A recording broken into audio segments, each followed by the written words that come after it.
Hey guys, it's me, PewDiePie. Just kidding, it's Desolator Magic here. And it's the time that everybody's been waiting for, when they finally revealed, I would just assume, the entire rest of the mechanics from Hour of Devastation. Maybe, maybe not though, because there was a lot of, 5 mechanics for the 5 color stuff going on, so kind of got that vibe. But we do know the white mechanic. I assume it's white because, well, it's just super embalmed, but let's step back a second. So, just terrible miscreant decided to snap a picture of their advanced copy that somehow they have of the game day promo of Adorned Pouncer. Wow, what a coincidence. About 1 day early, they leaked a card, and it's the only card in the entire set that would have Eternalize without parentheses explaining what it is. Wow, what a convenient coincidence. I'm so sure it wasn't just some Wizards third-party or internal marketing people who thought of that clever little one and leaked it as if it was a leak, but it's really just a spoiler. Anyway, I was worried about what Eternalize was because, I mean, hello, it's on a 1/1 and it costs 5, that's insane. And everybody thought, okay, they're probably making it indestructible or Shroud or something just horrible, something so degenerate. So, Wizards, if you orchestrated that one, it blew up in your face because everybody was just worried. Well, breathe easy because Steadfast Sentinel, here we go. She's got the big ol' Thassa's barbecue fork out. Gonna cook some giant weenies. And also, if you kill her, she's gonna come back. So this is just, like I said, super embalmed. That's all it is. So, Vigilance, that's cool. 2/3, whatever, who cares? Eternalize. Pay 6. That's a lot, but it makes sense. Exile this card from your graveyard, create a token that's a copy of it, except that it's a 4/4. And then also black zombie, human, cleric, whatever, blah, blah, blah. So basically, it's exactly the same as Embalm, except that the creature gets bigger. Now think about that. Embalm was pretty cheap. I mean, it wasn't that cheap, but it was somewhat cheap. And if the creature got killed, okay, you bring it back out. And it's the exact same creature twice. Now, usually to spice that up a little bit, they added, an ETB effect or something like that. It was something kind of neat. Also, I mean, it becomes a zombie, so zombie tribal. Hello, that's always a concern. Duh. But if the creature wasn't good enough to survive the first time, why would you bring it back? Like, especially if it was in combat. Oh, they swung with a 5/5 and I was forced to chump block with my 2/2. Oh, now I can embalm it and bring it back. Well, it's still a 2/2. I mean, it's just gonna die again. There's still a ton of utility there, like the ETB effects, and maybe it was killed by like a red spell and they might not have another red spell. But still, it just seems odd to bring it back exactly as it was when Undying says whenever a creature dies, you bring it back with a 1/1 counter on it immediately. By the way, that was printed a long time ago. It's played somewhat often in Modern, kind of. More of a Black Devotion thing, really. But Undying is one of the most powerful mechanics ever printed in the history of the game, so yeah. So this is kind of Undying 2.0, but they made it cost more. And if you think about it, it should. Like, if it's, if it costs 4 to get out Steadfast Sentinel, and it's a 2/3 with Vigilance, which, by the way, sucks, it probably shouldn't cost, 3 to bring it out exactly again as it was, or if you're going to bring out a 4/4 version of it, it probably shouldn't cost 4. So they made it cost 6, and it makes sense. Later in the game, you need more powerful stuff. So step it up. That's why I liked Overload, Strive, Multi-Kicker, Kicker, everything where it's like, okay, I can cast a spell, I get the basic spell out of it. Cool. Oh, but if I pay a little bit more mana because I have more mana because it's later in the game, now I get a more powerful version of it. Any kind of mechanic that falls into that description keeps the game from stalling out. That's why I really liked Awaken. It was so subtle and nobody got that excited about it until you're like, oh, I actually have 7 mana. Cool. So now I can, wipe the board and get a creature out of it or whatever. So being able to step up the power late game and really start nuking your opponent with even more powerful spells that you didn't have to handpick out of your deck, like, oh, I finally pulled my 6 cost, I finally pulled my Ob Nixilis. No, it's like I pulled that same thing that used to cost 4, except now it costs 6 or whatever. Or, oh, now it's in the graveyard, but I finally have 6. Let's bring it back out. And by the way, it's bigger and better this time. So I absolutely love Eternalize. I love it.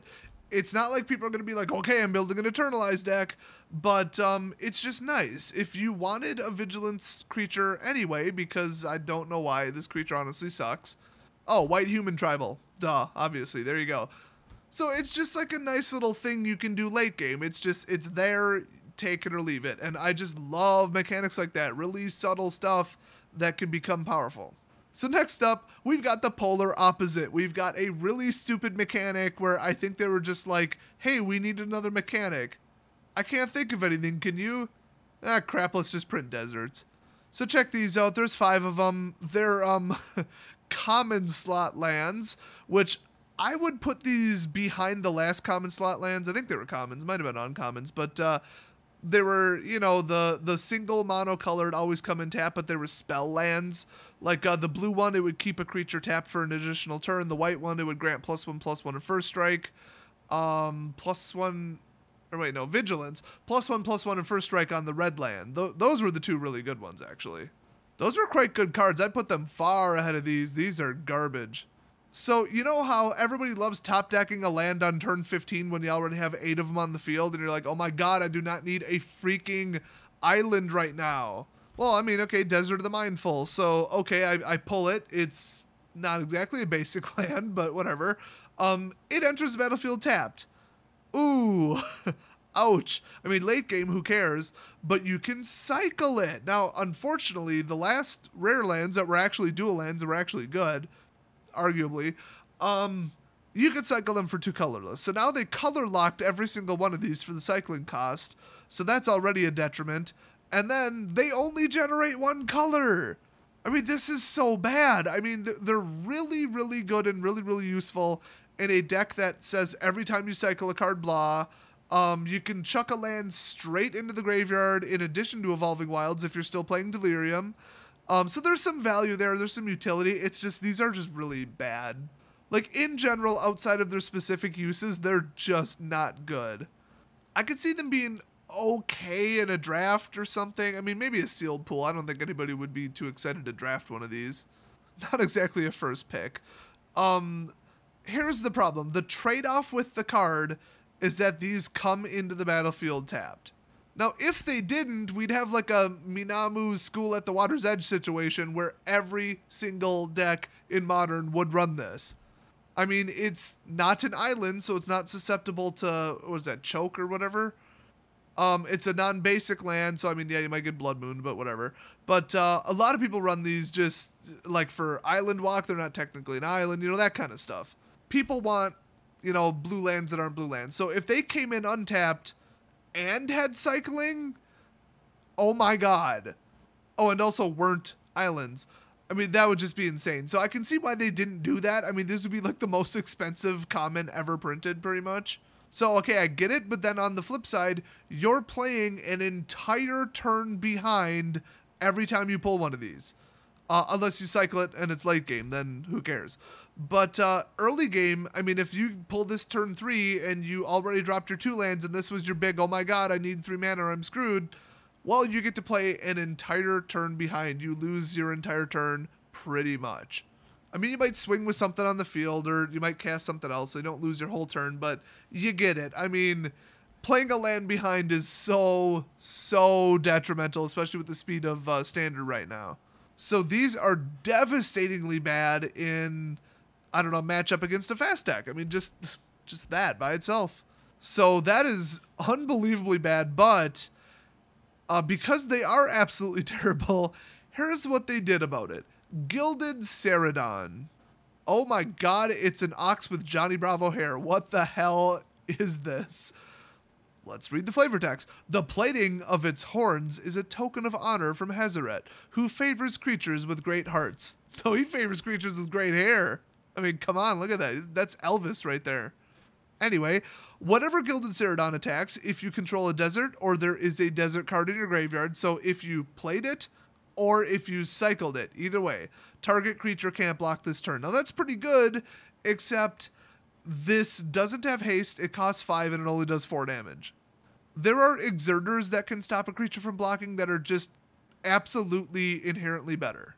So that's kind of a problem, and I would say that about every card that we've seen that uses the desert mechanic, the whole is it in play, is it in the graveyard mechanic, they're just not good enough to merit being a thing. And the other problem is to get it to go off reliably, you'd almost have to be playing 3 colors with 4 of each to guarantee that one would be in play or in your graveyard.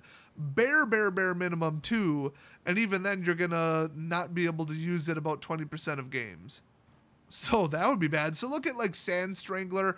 I mean, this is damn good. This is like a really crappy watered down Siege Rhino basically. So when Sand Strangler enters the battlefield, if you control a desert or there is a desert card in your graveyard, you may have Sand Strangler deal 3 damage to target creature, not player, creature. That's why I said really watered down Siege Rhino. They don't gain life, it doesn't hit a player. Yeah. Now, could you yo-yo him? Probably not in red, but yeah, I mean, you could like flicker him or something. I don't know. So, okay, you could get something going, but that's like a 3-card combo to just kind of repeatedly deal damage to a creature and maybe kill it. The other problem, a 3/3 for 4 in red. That's too slow. Red right now is just fast creatures. Haste, double strike, boost, ambush, I'm coming at you, boom, trample.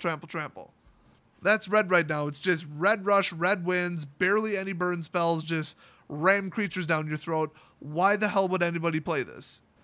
I mean, even if you're like, oh, my opponent's running an all creatures deck, well, then it's probably fast as hell. Why would you run this? I mean, would you really sideboard in a 4-cost against like a dwarf tribal deck? No. So those are just 2 examples. I don't even remember if there was any more. But it looks like Afflict is just better. I haven't really covered that in a video yet, but yeah, the whole desert thing, I don't think it's going to take off at all. I think it's virtually impossible to get anything going with it in draft. The whole cycle thing would be cool. I mean, I might put him in if they're in, in my sealed pool, because, yeah, I mean, you pick it up, you already got 8 lands, it's late game, and you cycle it and then pull something better. Yeah, I get it. And playing 1 turn behind in sealed is like, who cares? I mean, the game's going to like turn 8 minimum anyway. So they're okay. They're take it or leave it. I mean, it's not like you're forced to put them in your deck for some reason. I mean, they're not dual color fixers, because then feel free to complain about them. Like, oh god, I wish I didn't have such slow 1 turn behind fixers. This deck doesn't even need a man land, but since it's a man land and I need those colors fixed, I have to put this in my deck. But it always comes in tapped, and that sucks. Okay, then feel free to complain, because, yeah. But other than that, I mean, nobody's forcing you to play these, so it's like, whatever. Yeah, they're garbage, and the creatures that go with them are garbage, but, you know, whatever, just don't put them in your deck.